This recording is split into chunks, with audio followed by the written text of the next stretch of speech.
কথায় আছে চেষ্টা করলেই সব সম্ভব। কেন বলো তো কথাটা বললাম? কারণ কদিন ধরেই ইনস্টাগ্রামের রিলস সাথে ইউটিউবের ভিডিওতে দেখছিলাম দিদিভাইয়েরা, মানে যে সমস্ত দিদিভাইদের মিনি ব্লগ আমি দেখে থাকি বা রিলস দেখে থাকি, তারা এইভাবে রান্নাঘরের গ্রানাইট বা স্ল্যাবের ওপরেই কিন্তু রুটি বা লুচি করে থাকি। তো আমারও দেখে শখ হতো যে আমি এইভাবে একবার চেষ্টা করে দেখব।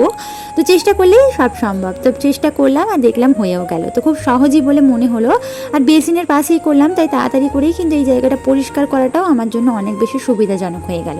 আর সেই সাথে যখনই এখন বিশেষ করে বর্ষার দিনে দেখবে কাঠের যে পিড়ে বেলুনগুলো হয়ে থাকে, যেগুলোর মধ্যে আমরা রুটি বেলে থাকি, কেমন একটা সাদা সাদা হয়ে যায়। তো সেই জন্য কিন্তু এই সমস্ত স্ল্যাবের মধ্যেই রুটি বা লুচি করাটা বেস্ট। সকালবেলা উঠেই ফ্রেশ হয়ে নিয়েছিলাম, তারপরেই কিন্তু এখানে নাস্তা রেডি করে নিচ্ছি। তোমাদের দাদাভাই তো আবার শুকনো রুটি খান না, তাই এখানে তেলে ভাজা রুটি করে দিলাম। যদিও প্রতিদিন করে দিই না, না চাইলে ওনাকে শুকনো মাঝে মাঝে করে দিই আর তেলেও মাঝে মাঝে করে দিই।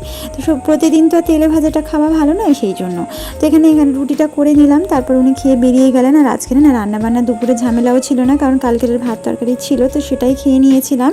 আর রাত্রিবেলা একটুখানি ভাবলাম খিচুড়ি করে নিই, শর্টকাটেও হয়ে যাবে আর তাড়াতাড়িও হয়ে যাবে।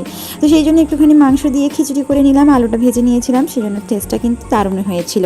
আর আজকের এই রান্নাটা করছিলাম, একটুখানি মিষ্টি খাবার না খুব শখ হচ্ছিলো। আর দেখলাম কর্তা মশাই আমার নিয়ে এসেছেন কেক, যেটা খেতে না আমার ভীষণ মজা লাগে, চকলেট কেক। সেটা সবারই আশা করি প্রিয়, কম বেশি। আস্তে প্রথমে বসিয়ে দিতে হলো, কোনোভাবে ভিডিও শ্যুট করতে দিচ্ছিল না, তাই ওকে আগে একটা দিয়ে বসিয়ে দিলাম। আমি ক্যামেরা অন করতে করতে আর অলরেডি মানে অর্ধেকটা শেষও হয়ে গেছে। আমি এখানে কেক খেতে থাকি, তোমরা আরও এরকম মিনি ব্লগের জন্য চ্যানেলটা সাবস্ক্রাইব করে দাও।